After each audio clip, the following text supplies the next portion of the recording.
But yeah, what's nice about capitalism is that when you think the government isn't doing its job, you can go do it yourself. Mm-hmm. So for instance, Santa Monica, for people who don't know, Venice basically decided they're going to clean up their homeless situation, and they're doing it by just taking it. Oh, you have a tent? If you're here in an hour, we're going to burn your tent. Your stuff can't be here. It's not that. They're not going to burn your tent, but yeah. They will. No, they will destroy your tent. Destroy your tent. Okay. They'll put it in a, sorry, I'm being a little bit facetious. They will take it and put it in a dumpster truck that will smash it up and make it unusable. And they're just going to go block by block to do that. So the homeless people are leaving Venice, coming to Santa Monica. The business owners union here is asking Santa Monica to do something to prevent this from just becoming the next place that has a lot of homeless, hypodermic needles on the beach, violence, all the reasons Venice wanted to do this. Santa Monica is worried will happen here. And the county basically said, we're not going to do anything. So they're going to the sheriff's department to try to hire their own sheriffs. Really? Yeah. Because the sheriff's department is its own entity. It can respond to the government when the government calls, but apparently I didn't know no this. Kidding. You can contract it. Yeah, apparently. So they're talking about as a union, the business owners of downtown Santa Monica are trying to hire sheriffs to take care of the neighborhood because they don't feel like the government is doing a good enough job protecting the area. Well, and even before the sheriffs, you see Starbucks has a security guard on the promenade, basically. Mm-hmm. Like, because it is cliche to say, but I will tell you, living in Santa Monica in that popular area by the promenade, it continues to get worse. And I feel like we do talk, because this is our life, we do talk about these things a lot, but I will repeat some of the basics. The problem as I see it here, and I'm not on the ground interacted, but it's not solved by shelters. Like, it's not, if every individual on the street were offered a roof over their head and 3 square meals, this problem would not go away, because it is, a portion of it is homelessness and people that are on hard economic times. But what you see that is the most egregious in Santa Monica and is the loudest, literally, like the people who are the loudest, it is not a homeless problem, it is a mental health problem. And one of the symptoms is that these people don't have homes and don't provide for themselves and don't really have the capacity to. Yeah, homeless is a broad monolithic term that just encapsulates a bunch of different people. People who are down on their luck, got fired, didn't have the ability to pay rent, and became people without homes. And then also people who have drug addictions, and then also people who have mental health issues. Mm-hmm. And so obviously you can't, no single solution is going to help every mini demographic within the demographic that we consider the homeless. Yeah. But I've never heard people break it down like that when they're talking about policy. And so obviously you can't fix the problem if you're going to misdiagnose it and say all of these people are the same. They are all struggling for mental health. They're all just down on their luck and one rent paycheck away from bouncing back. It's like, no, there's very different cohorts within the homeless. It seems like because I've been watching Soft White Underbelly, when you look at all of these people, I mean, there's a lot of people with hard upbringings, but they're overly represented in the homeless community. And so I don't know what it is. Republicans would say it's the welfare states stepping in and subsidizing single mothers to not have fathers in the home, which has created this thing. I actually don't know what the root cause of it, except to say that families that can't provide safety, shelter, and love to kids creates this problem. Mm-hmm. And what does society have to do to create more families that are more capable of that? I don't know. Again, there's people come at it in very different ways, which is part of the problem. Some people say, what society needs to do is put a lot more money in to help a lot more people down on their luck so that kids can have these other programs. And, if they don't have their dads, we don't stigmatize that. And then there's the Republican view, which is we need to, or I guess the conservative view is we need to shame people that have kids out of wedlock. We need to make sure that is something that makes you socially less acceptable so that you don't engage in that sort of behavior. Mm-hmm. And I don't know that either is right, or I have no idea what would work, and certainly that one doesn't sound nearly as nice. But it seems like the clear cause of this problem is upbringings that don't have support and love, and then what you can get as a person who is almost in some cases, and hopefully not definitely beyond repair at a certain time, where they can't enter back into a happy, healthy, productive life as most people see it.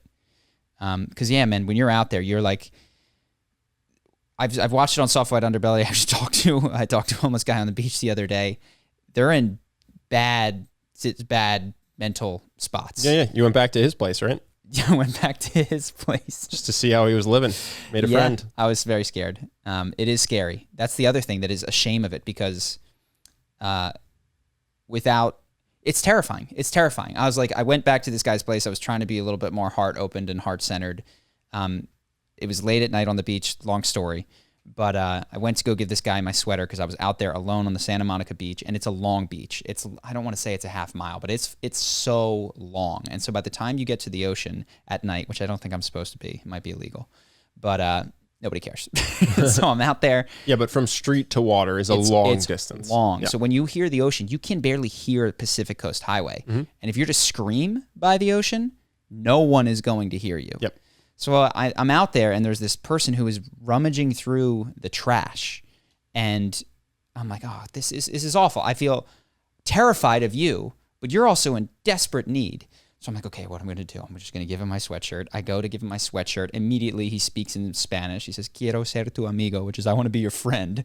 And I'm like, oh my God, what do? I want to get out of here, but I'm not trying to be cold-hearted. So I hung out with him for a little bit. I gave him my sandals and my sweater, and was terrified the whole time. And he didn't try to hurt me. He was actually, in retrospect, once I was out of there, I was like, oh, he wasn't going to kill me. But he did take me back to his location, which was where he had some stuff, where a knife might have been. And he wanted me to sit right next to him, and he wanted a lot of hugs. And I was doing it, but I was scared. And I think that, yeah, the fear, that fear I know keeps me, and I think a lot of people, from really being able to emotionally connect with it, because you are not wrong to be afraid of a lot of the people that are in the street. And that's not to say that they're evil. That's to say that earlier that day, a guy called my brother a lizard in white skin and spat at him. And people will come at you on the street, and if you make eye contact with them, they will follow you and scream at you. And there's a sense that violence is imminent out there. So yeah, I don't really have much of a takeaway other than I was terrified. This guy was desperately in need. I'm also terrified because he wants, at some point he goes, what's your phone number? And I'm like, is this going to now become a suck on my life? You know what I mean? Like, I want to give, but I don't want to be,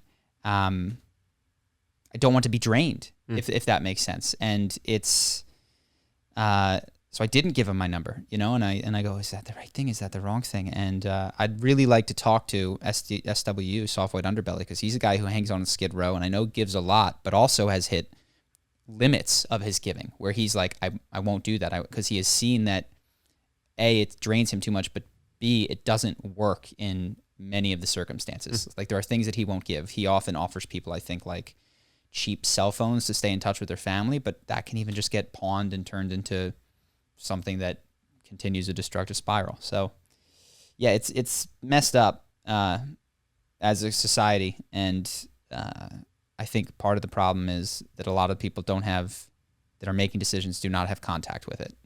And so, yes. Yeah, I definitely agree with that. And I only had a little bit, I have contact from a distance when I walk down the street and avoid eye contact with people who are screaming at me.